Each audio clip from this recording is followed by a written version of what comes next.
인간이 아무리 지능이 높아지고 과학이 발전한다고 할지라도 미래를 정확히 알 수는 없습니다. 1년 뒤에 혹은 한 달 뒤에, 심지어 5분 뒤에 무슨 일이 일어날지 우리는 알 수가 없습니다. 심지어 똑같은 내일 이 시간에 우리의 생활이 일상적으로 반복되는 것 같지만 내일 이 시간에 어떤 일이 발생할지 우리는 전혀 알 수가 없습니다. 그래서 인간에게 미래는 늘 불안하고 두렵습니다. 그래서 사람들은 무슨 일을 하기 전에 점집을 찾아간다거나 무당을 찾아간다거나 또 새해가 시작되면 토종 비결과 같은 것을 보게 됩니다. 그 모든 것은 미래에 대한 불안과 두려움 때문에 그런 거죠. 그래서 만약에 인간이 예지력을 갖게 된다면 좋은 일이든 나쁜 일이든 그거에 대한 어떤 대비를 할 수 있겠죠. 하지만 예지력을 갖는다고 해서 항상 이렇게 긍정적인 요소만 있는 건 아닙니다. 오늘 말씀을 보면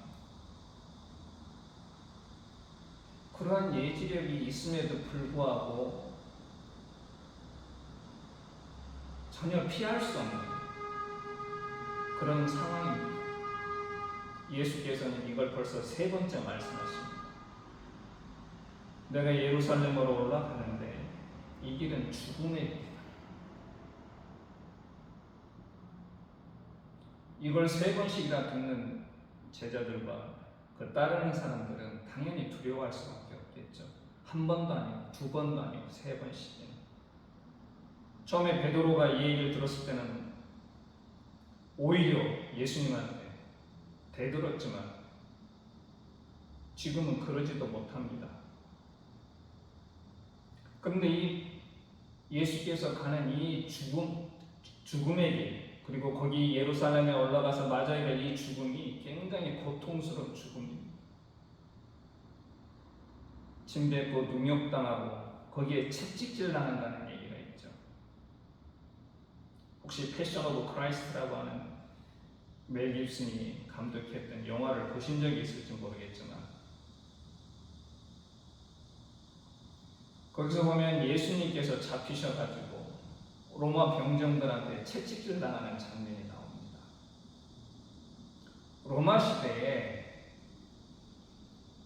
2 종류의 채찍이 있었습니다. 시민권자한테 휘두르는 채찍과 노예나 로마 시민권자가 아닌 사람들한테 휘두르는 채찍이 있었어요. 우리가 패션 오브 크라이스트라고 하는 그 영화에서 봤던 그 채찍이 바로 노예와 서민들한테 휘두르는 채찍이었습니다. 어떤 채찍이었느냐? 그 채찍에다가 금속 조각이라든가 혹시 아니면 유리 조각을 거기다 달아가지고 채찍을 사람 몸에 휘두르는 겁니다. 그러니까 채찍을 휘두르다 보면 그 채찍이 금속 조각이 박혀있다 보니까 몸에 박혀가지고 혈관을 파괴시키고 그러다 보면 정맥과 동맥이 나가고 그래서 채찍을 맞다가 죽는 경우도 있습니다. 이렇듯 예수님이 맞이하시는 죽음은 이 채찍도 무서운데 어떤 죽음이었나요? 그 가장 고통스럽다는 십자가에 달려서 돌아가시게 됩니다. 그러니까 인간이 겪을 수 있는 모든 고통은 다 겪게 되는 거죠. 그럼 예수께서 꼭 굳이 이렇게까지 고통스럽게 죽어야 되나 한 번쯤 우리가 질문을 안 해볼 수가 없어요. 꼭 그렇게까지 죽으셨으면 됐을까? 근데 레위기 4장에 보면 우리가 죄를 용서받으려면 어떻게 해야 됩니까? 우리가 어떻게 할 수가 없으니까 우리 대신 짐승을 죽입니다. 소든 염소든 양이든. 그래서 히브리서 기자는 뭐라고 얘기하냐면 율법을 따라 거의 모든 물건이 피로써 정결하게 되나니 피 흘림이 없은즉 사함이 없는다. 여기서 사함이라고 하는 것은 죄의 용서를 말하는 겁니다. 피 흘림, 이건 뭘 의미하나요? 우리는 죄를 용서받으려면 죽을 수밖에 없다. 이런 의미가 되는 거죠. 그래서 예수께서는 반드시 죽어야만 해요. 우리의 죄를 대속하기 위해서 죽을 수밖에 없는 그 길을 희생양 되어서 가실 수밖에 없었던 겁니다. 그런데 우리가 이 대목에서 우리가 한 가지 더 집중해서 봐야 될 건 뭐냐? 그 뒤에 나오는 얘기. 그렇게 고통받으면서 죽지만 어떻게 한다? 3일 만에 다시 살아난다. 부활하신다는 거죠. 부활이란 어떤 의미입니까? 죽음을 이긴다는 것. 죄로 인해서 죽었지만 그 죄로 인한 죽음을 이겨나고 다시 살아난다는 것. 그 얘기는 뭐냐? 죄에 대해서 우리가 승리한다는 것. 얼핏 들으면 이 얘기가 굉장히 두렵고 불안한 얘기지만 예수께서 하신 말씀은 궁극적으로는 우리가 승리한다는 그런 메시지가 되는 겁니다. 그런데 이 얘기를 들은 세베대의 두 아들 야고보와 요한은 어떤 반응을 보였습니까?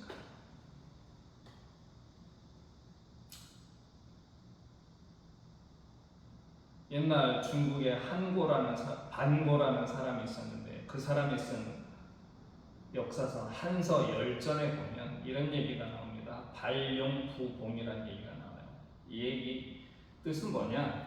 용의 비늘을 끌어잡고 봉황의 날개에 붙는다. 이거에 대한 의미는 어떤 거냐면, 즉 잘난 사람 만나서 성공하고 출세한다, 그런 의미가 되는 겁니다.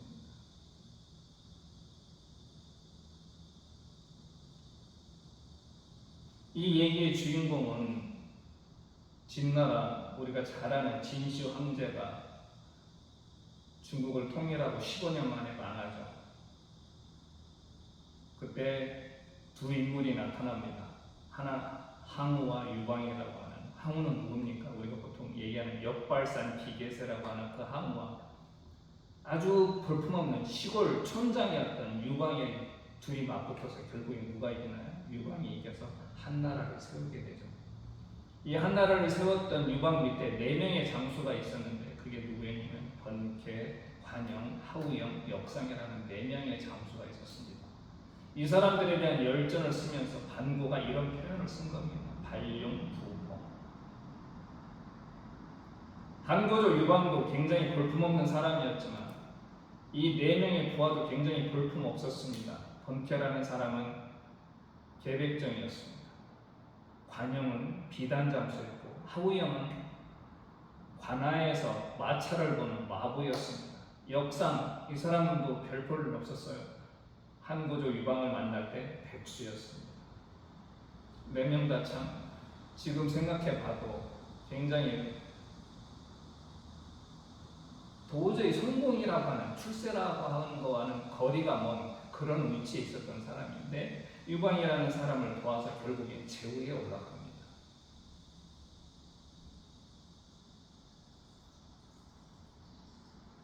지금 세베대의 두 아들 야고보와 요한도 딱 이런 마음입니다. 발용부봉하고 싶어.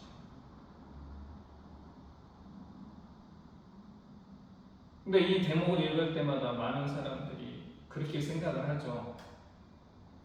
아니, 예수님을 그렇게 따라다녔으면서 그렇게 예수를 모르냐? 너희들은 생각이 그것밖에 안 되냐? 그건 실은 결과론적인 얘기예요. 그리고 우리가 2000년 뒤에 있는 우리가 그 상황을 너무나도 잘 알고 있기 때문에 그렇게 얘기를 하는 거죠. 저는 야고보와 요한, 그리고 뒤에 보면 10제자들도 야고보와 요한한테 막 화를 내지 않습니까? 그 실은 그 12제자가 다 똑같은 마음이었던 거예요. 왜 니네만 예수님한테 그런 얘기 해가지고 니네만 좋은 자를 차지하려고 하느냐? 이런 마음이 있었던 거죠. 근데 이걸 욕할 게 아니라 저는 사람의 인지상정이라고 생각합니다. 당연히 사람이면 그런 생각을 가질 수밖에 없어요. 특히 야고보나 요한 또 예수님의 제자들을 보면 제가 좀 전에 예를 들었던 한구조 유방의 부하들과 다를 바 없었던 사람들입니다. 별 일 없었던 사람이에요. 이 사람들은 당시 로마의 식민지 하에서 굉장히 억압받고 착취당하는 그런 계층이었습니다. 로마뿐만이 아니라 어디한테도 예루살렘 성전 당국, 즉 예루살렘을 성전에서 그 성전을 관리하고 총 감독했던 제사장 귀족들한테, 성전 귀족들한테 시달림을 받고 있었던 거죠. 그럼 이 사람들한테서 갖고 있는 꿈은 뭐가 되겠습니까? 만약 우리가 그 상황에 접해 있다, 당연히 저는 야고보와 요한 그리고 10제자와 똑같은 마음이었을 거라고 생각합니다. 나도 이런 속된 말로 더럽고 치사한 매일같이 열심히 일해도 다 뺏기는 이런 세상이 아니고 나도 저 사람들처럼 되고 싶다 라고 하는 그런 마음을 당연히 가졌을 거라고 저는 생각을 합니다.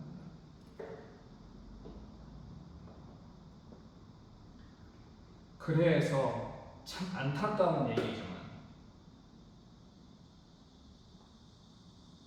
이런 마음을 갖고 있기 때문에 세상은 참 바뀌기 힘들어집니다. 무슨 얘기냐? 개구리가 월층이적 시절 모른다고.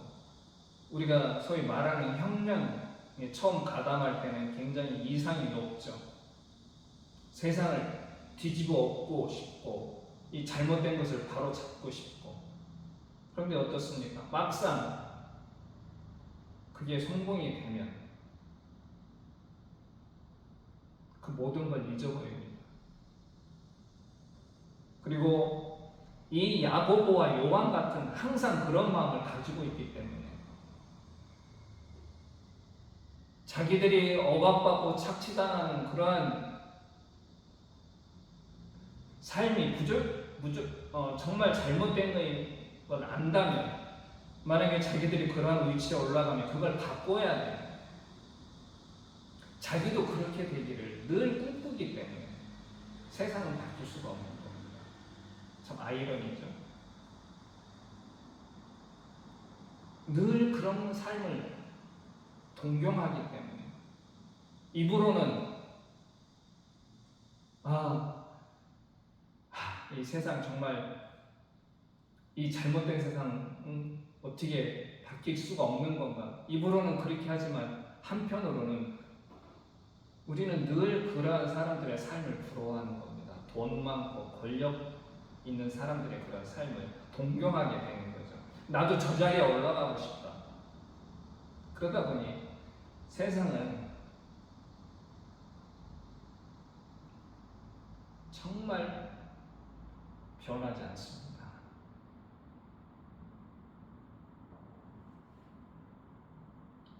이렇게 야고보와 요한이 예수님한테 예수님이 좋은 자리에 올라가면 우리 둘이 예수님 좌편과 우편에 앉게 해주십시오 이렇게 질문을 하니까 예수께서 조건을 제시하시죠. 뭐라고 제시합니까? 내가 마시는 잔을 너희가 마실 수 있으며 내가 받는 세례를 너희가 받을 수 있느냐? 즉 내가 하는 일에 너희도 동참할 수 있느냐? 이렇게 물어보시는 겁니다.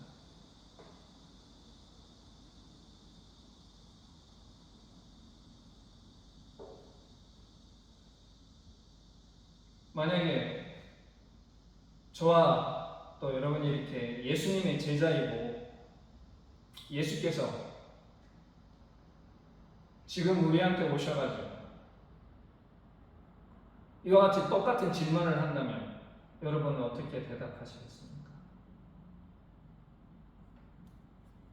저는 이 장면을 보면서 예전 신대원 다닐 때 지금은 돌아가셨지만 임보라 목사님이 오셔가지고 강의를 한 적이 있습니다.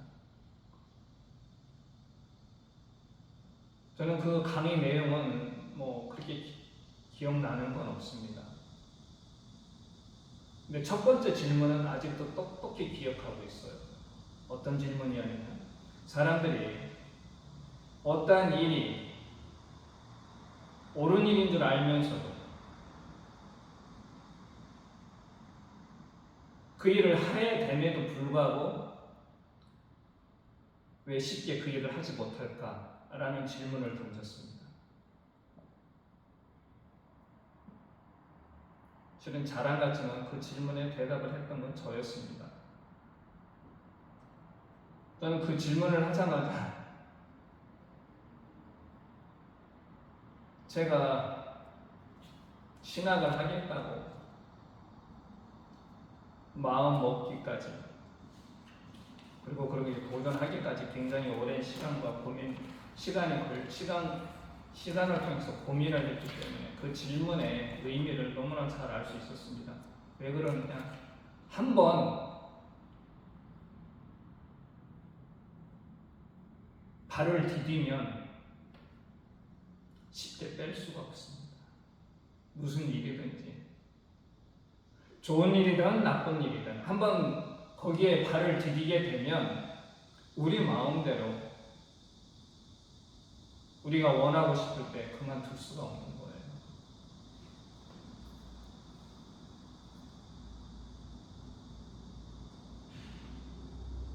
왜냐하면 내가 그 일을 함으로써 첫째, 본인이 힘든 건 당연합니다.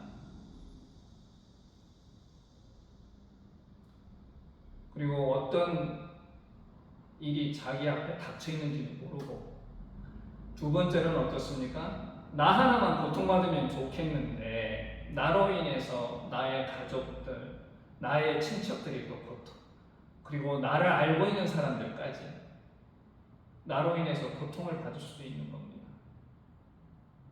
비유로 들자면 옛날 일제강점기 시절에 우리나라 독립운동가들의 삶을 돌아보면 그렇지 않습니까? 독립운동이라고 하는 것이 분명히 나와 내 후손들을 위해서 반드시 해야 될 일이었지만 누군가가 와가지고 같이 독립운동 합시다 이렇게 얘기할 때 과연 그 일이 옳다는 건 분명히 아닌데 그래 같이 합시다 이렇게 과연 얘기할 수 있겠습니까? 그 일을 하면서 자기 앞에 자기가 겪어야 될 수많은 고난은 물론이고 자기의 부모, 형제, 친척들이 자기가 자기로 인해서 받아야 될 고통 이런 것들을 계산을 안 할 수가 없는 거죠.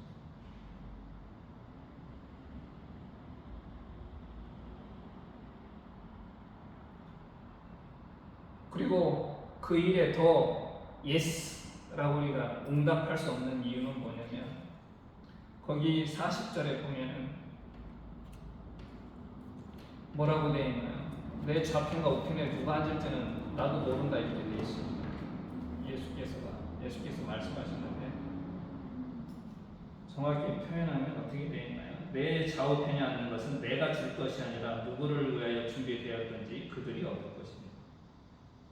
그러니까 예수님께서 당신의 좌편과 우편에 누가 앉아야 될 그럴 결정권조차도 없는 겁니다.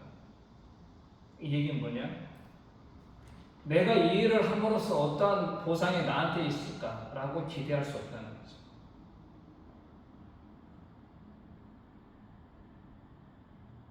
내가 이 일을 함으로써 아까 좀 전에 예를 들었던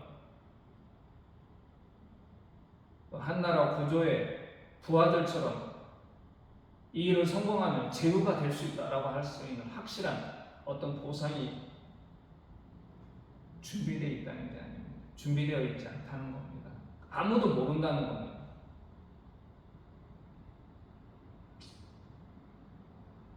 그러니 쉽게 예수께서 우리한테 오셔서 너 나하고 같이 할래? 이렇게 질문했을 때 어렵죠. 예스라고 대답하기가. 그런데 대단한 건 뭐냐면 야고보와 요한은 여기에다 예스라고 대답을 한 겁니다.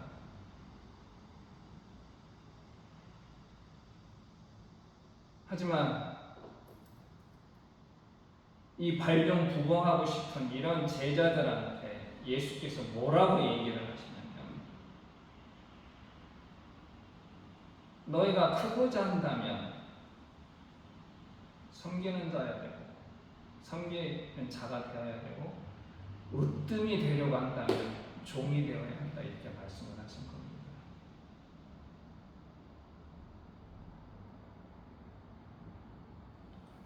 아니 내가 어떤 최고의 주위에 올라서 거기 예수께서 그 권세 잡은 자들에 대해서 이렇게 쭉 얘기한 것처럼 나는 누구로부터 섬김받고 그들을 내 마음대로 부리고 싶고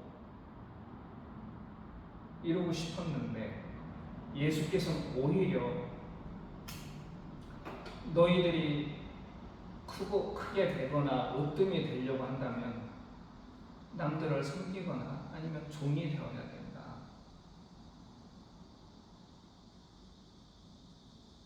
내가 최고의 권력을 가지고 있는데 오히려 주위 사람들한테 떠받들어지는 게 아니라 오히려 그런 사람들 밑에서 내가 그들을 섬겨야 되고 그들을 위해서 봉선해야 되는 그런 사람이 되어야 된다고 예수께서 말씀하시는 거죠. 더 기가 막힌 건 마지막 절에 뭐라고 되어 있습니까? 목숨을 버려야 된다 이렇게 되어 있어요.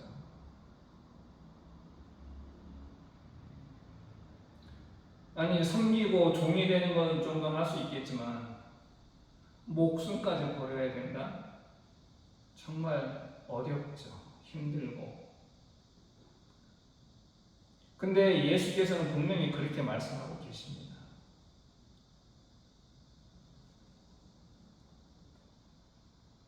하늘나라에서 가장 크고 으뜸이 되는 자는 많은 사람을 위해서 섬기고 종이 되어야 될 뿐만 아니라 그들을 위해서 목숨까지 버릴 수 있는 사람이 되어야 된다. 이렇게 예수께서 말씀을 하시는 겁니다. 한마디로 예수께서 하신 말씀은 가치의 조건, 즉 세상이 알고 있는 그런 가치와는 전혀 반대되는 그런 말씀을 하시는 겁니다. 우리는 보통 이렇게 생각을 하죠. 내가 윤리적으로 도덕적으로 깨끗하게 살고 법에 저촉되지 않는 그런 삶을 산다고 한다면 내가 한 사람으로서 사는데 충분한 역할을 다 했다. 보통 우리는 그렇게 생각을 하게 됩니다. 실은 우리 교회, 우리 기독교인들도 점점 그렇게 빠져가는 것 같아요. 그런 삶을 살면 우리가 그 정도 살면 됐지. 뭐 여기서 더 바랄 게 뭐가 있나? 라고 생각하는 그런 경향이 점점 강해지는 것 같습니다. 근데 예수께서 말씀하신 그 천국에서 으뜸이 되고 커야 되려고 한다면 단지 그것만으로는 부족하다는 거죠. 섬기고 종이 되는 그런 삶. 그리고 이 땅에서 뭔가 불의한 일이 벌어지고 불법이 행해질 때 과감히 그걸 위해서 목숨을 버릴 수 있는 그런 삶. 그런 삶을 살아가는 걸 하나님 주님께서는 원하시고 우리한테 요구하고 계십니다.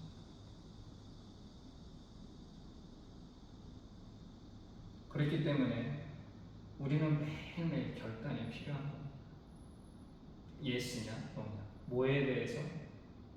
내가 마시는 잔을 너희가 마실 수 있으며 내가 받는 세례를 너희가 받을 수 있느냐라고 하는 예수님의 질문에 우리는 매일같이 예스로 받을 거냐 아니면 노로 거부할 거냐. 우리는 그래서 결단이 필요한 겁니다. 만약에 우리가 예스라고 한다면 우리는 우리의 삶은 세상의 가치관과는 다른 거꾸로 된 삶을 살아야 됩니다. 결코 쉽지 않죠. 제가 아까 쭉 얘기했지만 그 길은 굉장히 고통스럽고 힘이 듭니다. 한번 발을 내디디면 뺄 수가 없어요.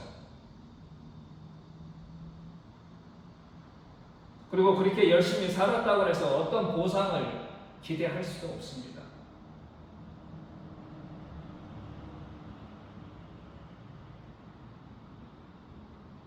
오히려 주위로부터 모욕당하고 무시당하는, 너 왜 그렇게 사니? 너 그런다고 돈이 나오냐 밥이 나오냐? 네가 그런다고 세상이 바뀌어? 이런 조롱만이나 당하는 그런 삶이 될 수도 있다는 겁니다.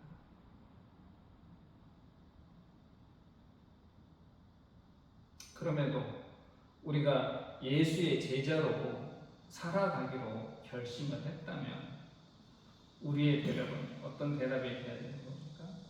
예, 저는 주님이 마시는 잔을 마실 수 있고 주님이 받은 세례를 저도 받을 수 있습니다. 라는 대답이 나와야 되겠죠. 비록 어렵고 힘들지만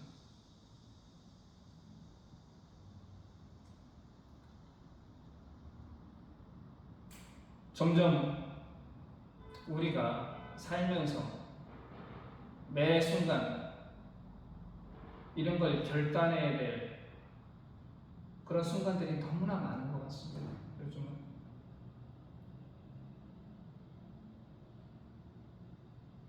그러면 그런 상황에 접할 때마다 우리는 우리 스스로 예수의 말씀을, 예수의 가르침을 우리 상황에 맞게 해석해서 대답하는 경우가 점점 많아지는 것 같습니다.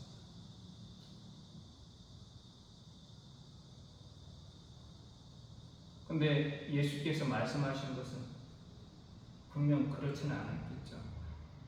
이런 상황이 닥칠 때는 이렇게 하고 저런 상황이 닥칠 때는 저렇게 하고 분명히 예수께서 원하시는 건 그렇지 않았을 거라고 생각합니다. 다시 한번 오늘 예수께서 말씀하셨던 38절의 말씀, 내가 마시는 잔을 너희가 마실 수 있으며 내가 받는 세례를 너희가 받을 수 있다. 이 말씀에 우리가 어떻게 대답해야 될까? 묵상하는 그런 한 주일이 되기를, 그리고 항상 예스로 대답할 수 있는 저와 여러분이 되기를 기도하겠습니다. 하나님 감사합니다. 오늘도 주님이 저희에게 주신 귀한 말씀을 서로 함께 나눴습니다. 우리 앞에 어떤 힘들고 어려운 일이 닥칠지라도 저희가 능히 주님께서 마시는 잔, 주님께서 받으신 그 세례를 능히 함께 받을 수 있는 저희가 될 수 있도록 주께서 붙잡으시고 인도하여 주시옵소서. 예수님의 이름으로 기도드립니다.